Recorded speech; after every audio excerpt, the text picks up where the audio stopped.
Couturière, couturier, bonjour à tous, bienvenue dans cette nouvelle vidéo.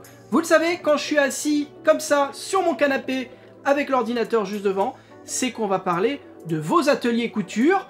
J'ai sélectionné quelques-uns des très nombreux emails que vous m'avez envoyés depuis des mois et on va essayer de voir quelles sont les bonnes idées, quelles sont les bonnes astuces, les petits trucs pour ranger son atelier, pour s'organiser dans un espace qu'il soit grand ou petit.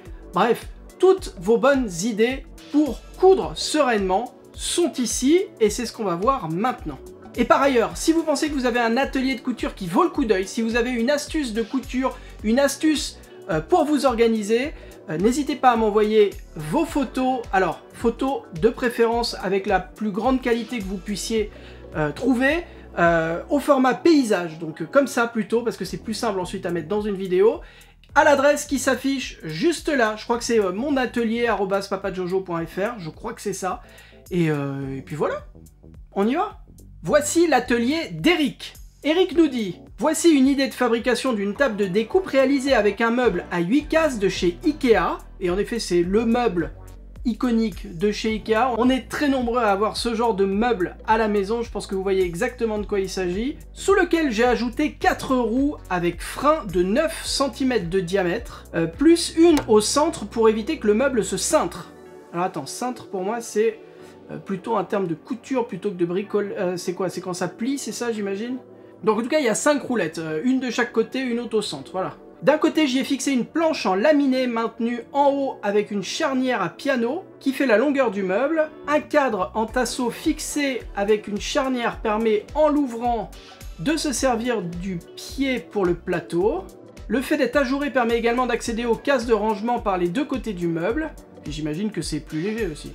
Sur le côté j'ai fabriqué des supports avec une imprimante 3D pour y ranger des règles. Comme il se trouve dans une pièce servant de bureau et de chambre d'appoint, il est facilement rangeable contre un mur en y cachant le contenu des cases. Ouais, en fait c'est hyper pratique quoi. Une fois que t'en as plus besoin, tu rabats le cadre en tasseau, tu refermes la grande planche, tu mets ça dans un coin de ta pièce et personne ne sait ce que c'est en fait. C'est parfait. Ça fait une espèce de petite table d'appoint et personne ne soupçonne ce qu'il y a à l'intérieur en plus. Et ça évite de prendre la poussière, et ça évite que des enfants éventuellement viennent choper des trucs ou qu'un animal vienne s'y loger. Donc c'est une super bonne idée. Pour coudre, j'utilise un tréteau métallique réglable en hauteur et une planche de pin brute. Je peux ainsi la disposer dans la pièce comme bon me semble en fonction de la lumière. Machine utilisée, Pfaffy Elements 1080S et surjeteuse Singer ou Singer. Ça dépend de quel côté de l'Atlantique vous vous trouvez. Merci beaucoup Eric, ça fait plaisir d'avoir un mec dans cette vidéo. Je pense que tu es le deuxième à passer. Il n'y a pas énormément de mecs qui cousent. C'est 10% en gros, je crois, de l'audience sur cette chaîne YouTube. Donc c'est déjà pas mal par rapport à ce qu'on pourrait penser, il y en a quand même quelques-uns. À l'arrière, tu m'en parles pas, mais j'ai l'impression que c'est aussi quelque chose que tu as dû bricoler là pour poser tous tes cônes et tes bobines de fil. J'imagine que c'est toi qui l'as fait également. Et accroché au mur. Donc on a le meuble une fois replié. Ah oui, donc toi tu as plutôt décidé de le mettre avec tout accessible directement sans que ce soit justement masqué par la table qui se déplie. C'est vrai que si tu as besoin d'un bouquin, je vois que tu as des bouquins, ou si tu as besoin vite fait de sortir quelque chose, c'est plus simple que de devoir retourner le meuble à chaque fois. Sur le côté, on voit bien le petit dispositif que tu as imprimé en 3D pour y coincer les règles de couture et le perroquet. En tout cas, c'est hyper pratique parce qu'à la base, tu as une étagère qui, de largeur, je crois, fait une 35 ou 40 cm, donc pas suffisamment large pour coudre. Et le fait comme ça de rajouter cette planche qui va se redresser et qui fait donc toute la hauteur du meuble, ça veut dire que tu rajoutes, je sais pas exactement combien fait le meuble, mais au moins 80 cm, donc 80 plus 40, tu arrives sur à peu près 1,20 m de surface de découpe, c'est quand même vachement pratique quoi. Bien joué, si on a des petits espaces, autant être ingénieux, et c'est vrai que ce genre de meuble, c'est hyper pratique. Ça vous permet en 2 temps 3 mouvements d'avoir une table de découpe digne de ce nom, ou en tout cas un peu plus grande que ce qu'on aurait, si on n'avait pas ce genre de système quoi. Bien joué Eric. Et donc pour ta table de couture, ouais c'est juste un bête tréteau, ça coûte pas très cher en plus, et une planche par-dessus et basta quoi, et tu mets ça effectivement où tu veux, en fonction de ton besoin, en fonction de la lumière, en fonction de la place que tu as dispo, Et ensuite je vois que tu la ranges à l'arrière et ça ne prend pas de place du tout quoi. Voilà, hyper malin, bravo. Je vous parlais en début de vidéo des astuces que certaines personnes m'envoient. Là, je vous parle de Sylvie. Sylvie qui nous dit « Merci pour vos vidéos d'atelier. Moi, je vous envoie des photos de ma façon de ranger les tissus. J'ai fait découper des plaques de MDF. » C'est quoi? Voilà, on voit le mec qui ne bricole pas. Hein, MDF, attends, je ne sais pas. Ça doit être une espèce de... vu les photos, je dirais que c'est une espèce de contreplaqué. En fait, j'avais pas fait gaffe quand j'avais lu le mail, je ne sais pas ce que c'est. MDF? C'est de l'agglo? On dirait de l'aggloméré. Bon, je ne sais pas ce qu'est le MDF. Si vous savez, en commentaire, hop là, dites-le pour les autres. Je ferai remonter votre commentaire pour qu'on le voit bien, parce que je n'ai aucune idée de ce que c'est. Au vu des photos, je dirais que c'est une espèce d'aggloméré. Mais MDF, qu'est-ce que ça veut dire? Moulure de forêt? Je n'en ai aucune idée. Bref, j'ai fait découper des plaques de MDF 30 cm par 30 cm et d'autres de 15 par 15 cm. Je plie sur les mes grandes coupes de tissu et je fixe avec un élastique. Et les petits carrés sont réservés aux petites chutes de tissu ne pouvant plus être mises sur les grandes. Ainsi, tout est bien visible. Et pour les petits projets comme des lingettes, les masques ou autres, je regarde d'abord mes petites coupes afin de ne pas sacrifier les grandes laises qui serviraient pour des plus grands projets. Et je m'y retrouve ainsi beaucoup mieux. Bonne journée. Merci beaucoup Sylvie pour cette astuce. Effectivement, la manière dont c'est présenté, du coup, c'est ultra clair, quoi. Ça permet en un seul coup d'œil de voir exactement ce que t'as. Et après, à la manière d'un livre, j'ai l'impression en fait d'être dans une bibliothèque là. Il suffit, hop là, de tirer l'un des carrés pour sortir le tissu. Et l'avantage d'être comme ça avec des planches, c'est que ça ne va pas s'affaisser avec le temps en fait. Écoute, moi je trouve que c'est une super astuce. Je dis pas que je vais essayer parce que ça demande quand même une petite organisation d'aller faire découper des carrés comme ça de planches. Mais c'est cool quoi. C'est vachement... À voir comme ça, c'est hyper agréable en tout cas. Si vous avez d'autres astuces d'ailleurs pour ranger vos tissus, bah, n'hésitez pas. Moi aujourd'hui, toutes les chutes sont rangées dans des caisses en plastique et c'est souvent un peu le bazar pour s'y retrouver, pour savoir exactement ce que j'ai comme tissu. Et en fait, le souci, c'est que j'ai aussi des rouleaux ici, des rouleaux de tissu, et que généralement, si je trouve pas le bout de tissu qui m'intéresse, je vais aller directement taper dans le rouleau, ce qui a tendance à énerver ma compagne. Mais bon, si vous avez des astuces pour être un peu moins bordélique, n'hésitez pas. On passe à l'atelier de Madalena. Bonjour Julien, je m'appelle Madalena et je tiens d'abord à vous remercier pour les tutos très explicites que vous proposez ainsi que les patrons PDF. Comment faites-vous d'ailleurs? Les patrons? Bah, je les fais avec un logiciel qui s'appelle Adobe Illustrator. Non, oui c'est ça, Adobe Illustrator. Je fais d'abord le patron en papier et ensuite je le reporte sur l'ordinateur. Et après je fais évidemment des tests pour vérifier que c'est bien reporté et que c'est bien tout est bien à la bonne taille quoi. Mais voilà, j'utilise Illustrator. Quand j'ai débuté, moi j'ai utilisé Valentina, qui est un logiciel gratuit, réellement fait pour faire des patrons.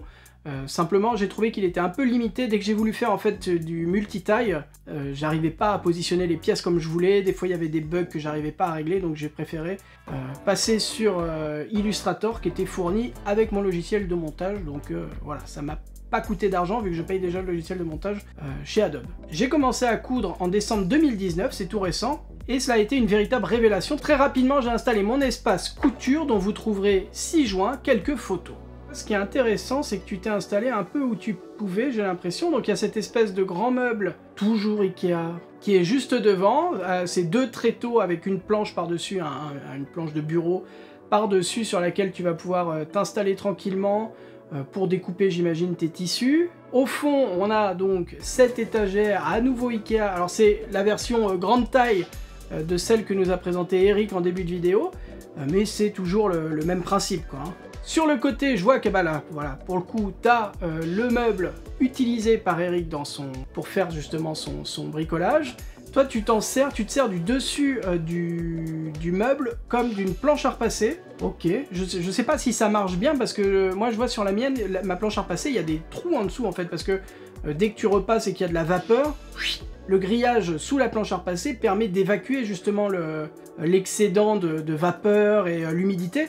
Là, je me demande si tu vas pas avoir des problèmes de meubles qui pourrissent en fait au bout d'un moment, ou le tissu de la planche qui risque de pourrir en fait au bout d'un moment à cause de l'humidité. Mais en tout cas, c'est rigolo comme ça que tu t'installes directement sur le meuble pour repasser. En effet, si t'as pas la place d'avoir une table à repasser, bah c'est écoute, tant que ça repasse, tant mieux. Hein. Au moins, tu fais pas l'impasse sur le repassage, ce qui est plutôt une bonne nouvelle. Ta machine à coudre, c'est une e-Element by Pfaff, qui est une machine à coudre qu'on trouve dans les magasins Lidl, en France en tout cas.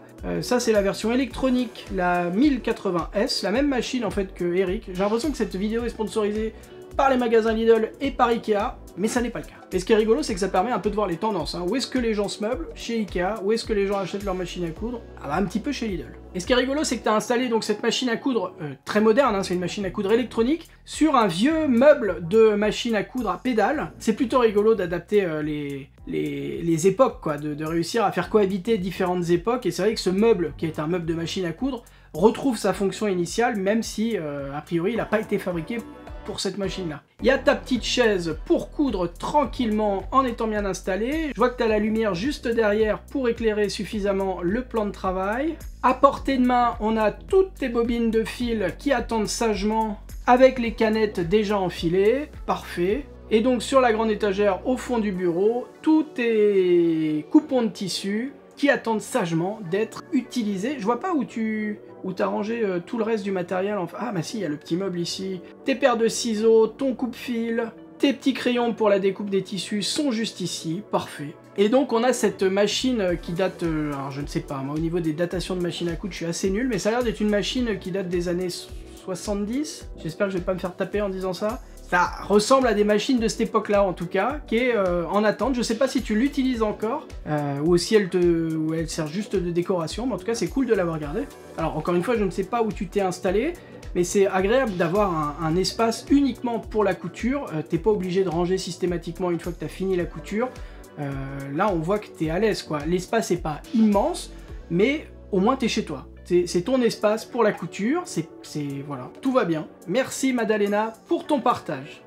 Allez, on passe rapidement à l'atelier de Séverine. Séverine ne m'a envoyé que 2 photos malheureusement, mais j'ai trouvé ça plutôt intéressant, son atelier, parce que c'est tout simple.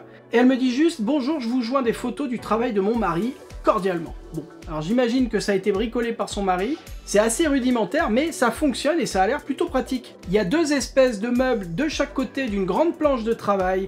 Les 2 meubles servent de tiroirs dans lesquels Séverine va pouvoir ranger tous les différents accessoires de couture dont elle a besoin. En dessous, j'ai l'impression qu'il y a une poubelle. Donc juste au niveau de la table de travail, on peut tirer une poubelle pour y faire glisser toutes les chutes de tissu qui ne servent plus, des petits bouts de fil, tout ça. Aujourd'hui, moi, quand je couds, j'ai tendance à les mettre par terre et à passer un coup d'aspi juste après, parce que voilà, il faut passer l'aspi, mais c'est jamais très agréable de devoir sortir l'aspirateur, enlever le fil, le brancher, bref, c'est une expédition. Voilà, ça pourrait être plus simple un aspirateur, et ça ne l'est pas. Avoir une poubelle à portée de main, c'est vrai que peut-être que ça évite cette corvée. Donc je trouve que c'est une bonne idée d'avoir une poubelle à portée de main, et juste devoir, hop, la tirer, faire glisser, et on n'en parle plus. Et ensuite, on a donc, au niveau du mur, des petites installations avec tous les fils de couture et juste en dessous, les canettes déjà enfilées, j'imagine qui s'accordent avec le fil qui est au-dessus. Un peu plus bas, je vois que tu as 2 pinces, une pince pour pression de marque Prime ou Prime et une pince Cam. Je vois que tu as des petites boîtes dans lesquelles sont rangés soit des élastiques, soit des petites cordelettes. Dans la petite construction à droite, il y a toutes tes paires de ciseaux, coupe-fil et roulettes de découpe qui sont accrochées. Je vois également qu'à portée de main, donc là on est vraiment en face de la machine, à portée de main, tu as cette espèce de gros aimant qui te sert à coller ou à magnétiser toutes tes épingles. Donc ça te permet, vu que la machine est à côté, d'avoir toutes les épingles à portée de main. Juste au-dessus, dans les espèces de pots de yaourt, je ne sais pas ce que tu as rangé, mais pareil, j'imagine que c'est des petits trucs, genre des boutons qui vont te servir. Le fait d'utiliser comme ça des récipients translucides, bah, ça te permet juste d'un clin d'œil de savoir exactement combien il te reste de boutons. Juste au-dessus, tu as posé ce kit avec appareil à biais. À côté, c'est des petits boutons pression jersey. Et encore à côté, je ne sais pas ce que c'est. C'est une boîte. Voilà. Et donc, sur ta droite, je vois qu'il y a encore une espèce de petite fabrication avec des bouquins de couture. Je ne sais pas exactement ce que c'est. Et les télécommandes de la télé qui est installée juste au-dessus du bureau. Parce que c'est vrai que quand on coud, avoir une petite occupation, c'est cool. Moi, la télé, j'ai arrêté parce que je me suis rendu compte que ça me distrayait trop et que je faisais n'importe quoi. Maintenant, j'écoute des podcasts ou de la musique pendant que je couds, mais pourquoi pas? Si tu arrives à te concentrer en même temps que tu couds sans faire de bêtises, sans faire d'erreurs, bah écoute, il n'y a pas de raison, hein. C'est l'occasion de regarder des films, de regarder des séries et de pas s'ennuyer. Ah oui, et petit détail, je vois que tu fais passer la pédale de la machine à coudre par le trou qui fait passer également les fils de la télé et les fils d'électricité. Tu as fait un trou dans la planche en fait pour faire passer les câbles et pour faire passer le câble de la pédale. Bah, bonne idée, parce que c'est vrai que si t'as pas ça, tu le fais généralement passer sur le côté, mais ça peut être gênant, surtout si tu découpes en même temps, c'est un coup à découper le câble de la pédale, ce qui est pas toujours terrible. Donc bonne idée. Allez, on passe à l'atelier de Yolène.